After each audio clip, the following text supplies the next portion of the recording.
आदाब नाज़रीन, आप देख रहे हैं ग्राउंड रिपोर्ट। सनम एजाज के साथ हालात और वाक़ात पर हमारी पहली नज़र। शुरुआत लाइन ऑफ एक्चुअल कंट्रोल से। साफ जाहिर है अभी तनाव कम नहीं हुआ है, बातचीत किसी नतीजे पे नहीं पहुंची है। फौजें आमने सामने है, समुंदर से लेके हवा तक, ज़मीन से लेके मिसाइल तक सब कुछ तैयार है और इस तैयारी में कब क्या होगा अभी कुछ कहा नहीं जा सकता है। उम्मीद पे दुनिया कायम है और लद्दाख में हिंदुस्तान और चीन के दरमियान के ताल्लुकात में कहीं न कहीं उम्मीद की किरण अभी भी नहीं छोड़ी जा सकती है। लेकिन फिर भी यही कहा जा सकता है कि आखिर कब तक उम्मीद के सहारे जिया जा सकता है। और आज से लेकर कल तक सभी जगहों पे यही उम्मीद, यही नज़र है कि कुछ न कुछ यख पिघलेगा, कुछ न कुछ बातचीत होगी। लेकिन इसी बातचीत के बीच में वो कुछ मामलात और भी सामने आए जिनसे लेकर सरकार की कथनी और करनी में फ़र्क साफ दिखाई दे रहा है। शोपियां का एनकाउंटर याद होगा, अभी भूला नहीं है, अभी उसकी इंक्वायरी मुकम्मल नहीं हुई है,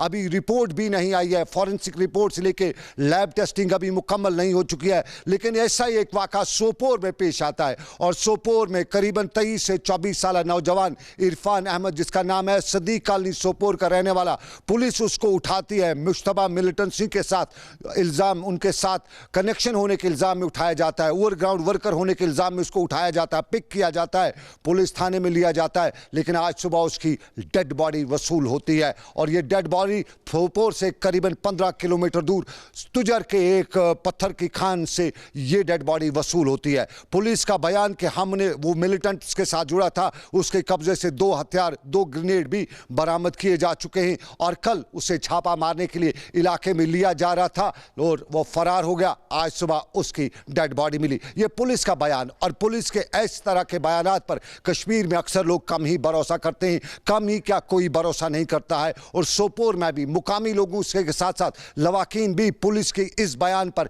कोई भी भरोसा नहीं करी है, क्योंकि माजी में भी इस तरह के कुछ बयान आए हैं, तब भी उन पर इंक्वायरी नहीं हुई है। और सोपोर के मामले पे आज मीडिया से लेकर आवाम यही चाहती थी कि रियासत के एलजी ने परसों ही प्रेस कॉन्फ्रेंस में इस बात का खुलासा किया है। और जब हमने ही उनसे सवाल पूछा था कि इस तरह के मामला देखने को मिलते हैं, तो उन्होंने यकीन दिलाया था कि सख्त इंक्वायरी होगी, किसी को इजाज़त नहीं दी गई जाएगी। लेकिन सिर्फ एक हफ्ते के अंदर अंदर खुद रियासत के एलजी के बयानात के खिलाफ करते हुए सोपोर में नौजवान का इल्ज़ाम है कि उसकी कस्टोडियल किलिंग हुई है, उसको टॉर्चर के दौरान मारा गया। ये सोपोर के लोग इल्ज़ाम लगा रहे हैं और इसकी तस्दीक नहीं हो रही है, पुलिस बिल्कुल नहीं मान रही है। लेकिन कहीं न कहीं कुछ दाल में काला सोपोर के लोग बताते हैं ज़रूर है। और इसी को लेकर सोपोर में आज मार्का आराई थी, मुजाहिरा था, खामोश उदासी थी और खामोश उदासी के बाद लवाकिन की आहुज़ार थी। और ये आहुज़ार रियासत के एलजी तक पहुंचाने का हमें वो यकीन, हम पे वो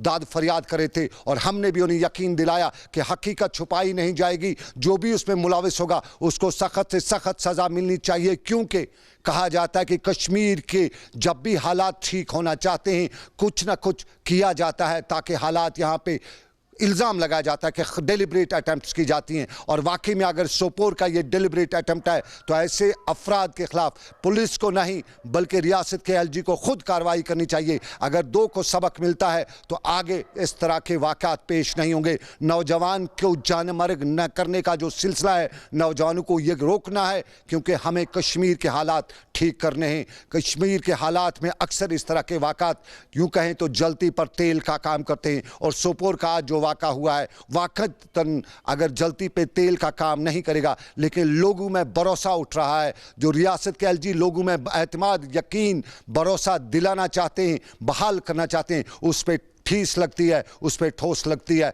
और सोपोर के लोगों का आज यही कहना, हालात सोपोर के लोगों की यही।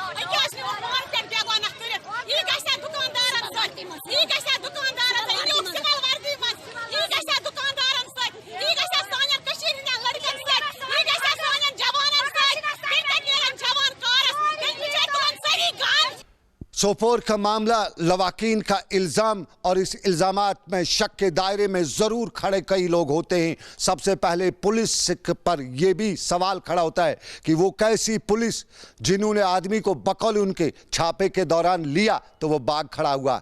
क्या पुलिस वहाँ तमाशा देख रही थी? वो बाग खड़ा हुआ। ये पहला सवाल। और शक के दायरे में दूसरा ये सवाल कि पुलिस कस्टडी में वहाँ के बहुत से नौजवान हैं, कहीं टॉर्चर तो नहीं किया गया है, 3rd डिग्री तो नहीं किया गया है, और टॉर्चर के दौरान उसकी मौत वाक़ हुई और बाद में वही खाना पूरी करने के लिए कि वही पुराना राग अलापने के लिए पुलिस इस तरह के बयान दे रही है। और इन पर पुलिस के इन बयानात पर रियासत की इंतज़ामिया को ज़रूर सोचना पड़ेगा। कोर्ट ऑफ इंक्वायरी बिठानी होगी और कोर्ट ऑफ इंक्वायरी में जो भी शख्स मुलव्वस पाया जाएगा उसके खिलाफ सख्त कार्रवाई होनी चाहिए, क्योंकि एतमाद जब बहाल करना है तो किसी न किसी हालत में ज़मीनी हक़ाइक़ को बदलने होंगे।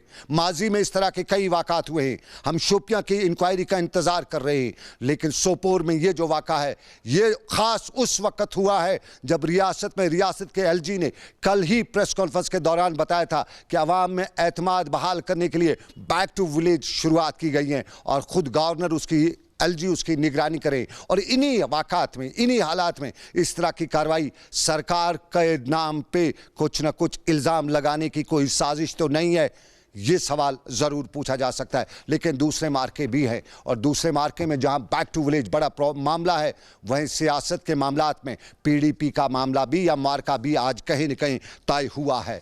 PDP के मार्के में पिछले दिनों बड़ों का इजलास PDP ने बुलाने की कोशिश की, सरकार ने नकेल कसी, किसी को मिलने की इजाज़त नहीं दी, इजलास नहीं हुआ। तब PDP के लोग कहते थे कि उन्हें नज़रबंद रखा गया। लेकिन आज यूथ विंग का इजलास श्रीनगर में मुनक्कद करना था, यूथ विंग ने इजलास की इजाज़त तलब की, इजाज़त मिली। बड़े भी आज नज़रबंदी से बकौल बड़ों के रिहा किए गए थे और सब बड़े और यूथ विंग के सब लीडर श्रीनगर में पार्टी हेडक्वार्टर पर आज यूथ विंग का इजलास बुलाने में कामयाब भी हुए, इजलास बुलाया भी गया। और बड़ू में जहां खुर्शीद आलम भी पहुंचे हुए थे और उसके साथ साथ गुलाम नबी लोन हांजूरा भी पहुंचे थे, वीरी भी पहुंचे थे, तो नौजवानों में सबका MLA एजाज अहमद मीर भी थे और वहीद अहमद परा भी थे, दूसरे लीडरान भी थे। बातचीत भी हुई, गुफ्तशनीद हुई।